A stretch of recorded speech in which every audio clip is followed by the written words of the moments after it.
I got to remind myself, this is Mick, the Doctor of Digital Smith, and I am co-hosted by, of course, my illustrious and awesome co-host, Kendra. So how are you doing, Kendra, today?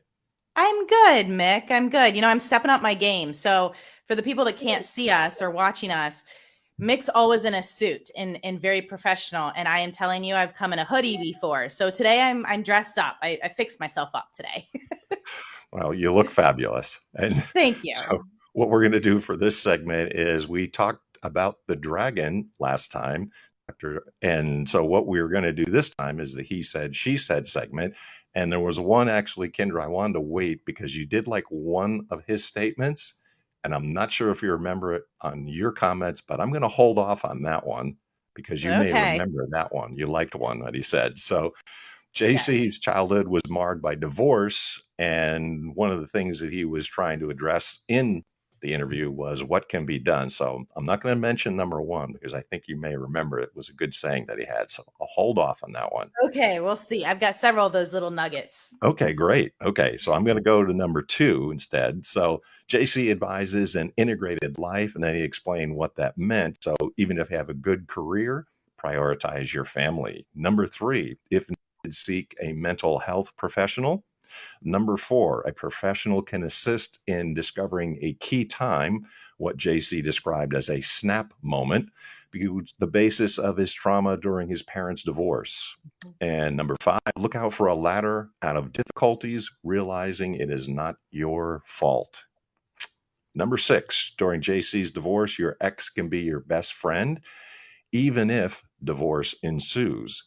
Number seven, both parents should prioritize the children.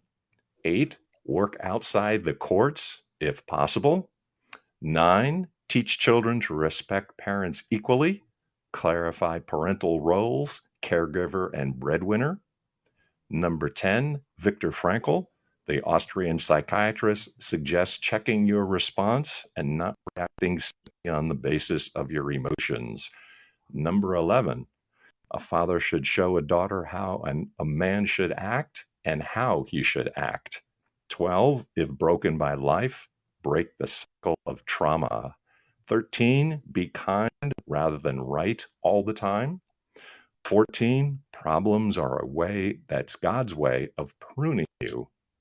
And last but not least, unless you have the number one saying 15, slay your dragons by embracing problems and working through them. Make them your roommates. Love that, Mick. So I was crossing off some that you did reference. Good. Okay. I knew you would take the dragon one because you had a relationship there with him on that one. Indeed. Yes, yes. I think too, I want to take a minute and just kind of reflect that even though you have a bad childhood, like what JC said, right? Even though you have a bad childhood, he turned it around and made himself a better man, a better husband, a better ex, a better father, all because of his trauma. So I want our listeners to just take a minute and think about that. Just because of what maybe you went through as a Hmm. child, or maybe what your children are going through, doesn't mean that you can't turn it around later in life. So, a couple of my takeaways, and I like little snippets that I can actually put on my mirror. Sure. And I thought he had a lot of little nuggets. Hmm. Messed up to blessed up. So That's that it. references what I just said. That's it. Bingo. Messed up to blessed up. So if you've had a trauma childhood, or if your children are going through, some trauma through divorce, you can take it from messed up and you can move it to blessed. So that was my number one. I also like when the morning, when the day. And I thought, Mick, you agreed with me on that one. I thought Yeah. that was a very good, insightful. You get up in the morning, you work out, you prepare, you do some reading, whatever it is, and maybe a Bible verse. You win the morning, you're going to win the day. You're set up for Mhm. success. And I thought that was very good. And kind of following what you said, I think towards your number 14, embrace the suck. Just embrace the horrible, I guess, right? Just because you're going to learn from it. And I think that is so important for a lot of people to take away, because sometimes we get sucked into some of the horrible things that could be happening to us. And we just want to embrace that, learn from it, and move forward. And thinking about a reminder, we were talking about, is there a reminder we want to tell people? Does everyone feel very supported during this very difficult time, or do they feel alone? Good point, Mick. So, one of the reasons Mick and I started this podcast is because we wanted to be out there for people to know that you're not alone when you're going through this. And perfect example, I'm in the midst of it right now. This week, I just had, a punch in the gut type of thing where the guardian gave a suggestion that I separate from my children for a year, which is absolutely crazy because I've already been separated for 4 years from one and a year and a half from another. So just know the system's broken and you have to read through that. And Mick and I are here so that you don't feel alone. We're going through it. We've gone through it.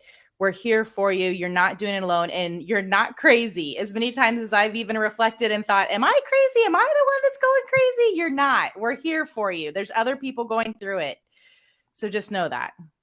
And that's indeed the case. And that's, I think, important for people to keep in mind. All of us feel as though we are totally alone. I'm the only person in the universe and no one understands, but you are definitely not. And that's why we want to have the experts and ourselves who have either been through the process or going through it and realizing it. Because I was going through this and I was part of a single parents group through a church when I was going through it. And I said, this is kind of like the inevitable story. Each week I'd come back time and time again and I say the same exact thing. Do you guys think I'm crazy? I mean, do you think I'm making this up? Because I'm like, I got to check myself with actual real people who are living normal lives. But exactly, you think you're crazy or you start sounding crazy because it doesn't seem to be possible.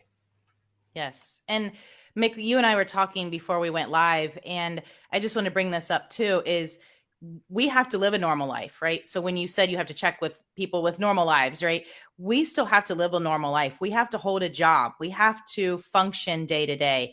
And when you're thrown into the craziness that we have, whether it is, trying to fight for your kids, talk to your kids, dealing with narcissists, it makes it that much more difficult. And sometimes it's hard to get out of bed. And I just want to tell people, get up, make yourself get up and do something that day, whether it's a load of laundry or whatever it might be, and just try to get through your day. And sometimes being normal is a great distraction, right, Mick? Absolutely. I try to be normal most of the time, but occasionally go off the deep end. But yeah, I think it's an overwhelming kind of experience for most people. But you break up your day into small components and you do the little things. And when you can do the little things, then it gets you to step 2 and you keep going on from there. But all the things that I thought were normal, I like to read and write, for example. And going through this type of process, I found like my brain was mush. I couldn't think, couldn't read, couldn't concentrate. And you realize what an impact it's having on you. So the normal things that you can experience, that's what you really need to cling and hang on to because it'll keep you sane. Great advice, Mick. Great advice. So as we move forward into our podcast, I wanted to plug here a little bit on just our next guest that we're going to have up because we're bringing her back for a second time. And this is Dr. Michelle Finneran, and she's from Florida, and she specializes in children's psychology and especially walking us through the different age groups and what ages and what effect a divorce would have on them and how to handle it with parents. And so we had her on before, Mick, and we're bringing her back. Due to popular demand. Yes.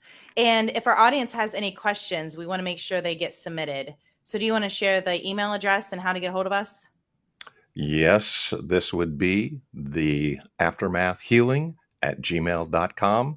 And you can always get a hold of us live or off the air and then give us some questions because we are talking to experts and we want to get answers for all the guidance. And thank you for everybody for participating so far. We're getting some response. Yes. Thank you so much. And looking forward, we've got a few other experts lined up that we'll be talking to coming forward. One's going to be an attorney, and I'm really excited about that, to get an attorney's take on this, because I think that's one aspect that we seem to maybe not get fully. I would also love to get a judge on here, but the attorney is a great start. So We've got a judge. Who else do we have, Mick, coming on? We have experts. We have a person from Australia coming. We have people who are academic experts and they have published and researched on this area. And we've got two of those folks coming up. So we have got a full plate and we're going through November. We're getting into December. We can't wait for the new year. We're going to have all kinds of exciting people. Yes. Gosh, we're talking New Year already. That's amazing. And I think that's one good point. You say somebody from Australia. This isn't local to us. This isn't just in the US. This is a worldwide problem. So very excited to connect with that person as well. And it's very interesting. So when I wrote the novel about my experience burning America, I thought that's what it was. It was an American problem, but I've been interviewed by a gentleman who is from Great Britain. His sister is going through this process and he lives in Thailand. Now I have this person coming to us from Australia. So this is a global issue. Talk to a person in Nigeria. So I'm saying, yes, indeed, this is a worldwide problem and we're going to get some solutions and answers for you right here on The Aftermath. Wonderful. Please join us for the next episode. Thanks so much, Mick, for sharing your thoughts with Dragon. You bet. Thanks for being here. And if you want to stay in tune with us, make sure that you subscribe, like, share, and spread the word. And make sure you're telling everybody about The Aftermath. So the Aftermath podcast, subscribe, share, make sure you're positively reviewing. We're coming at you again. Thanks for being with us today. Thanks, Kendra. Thanks, Mick. Bet. See you next time. Day is Vault.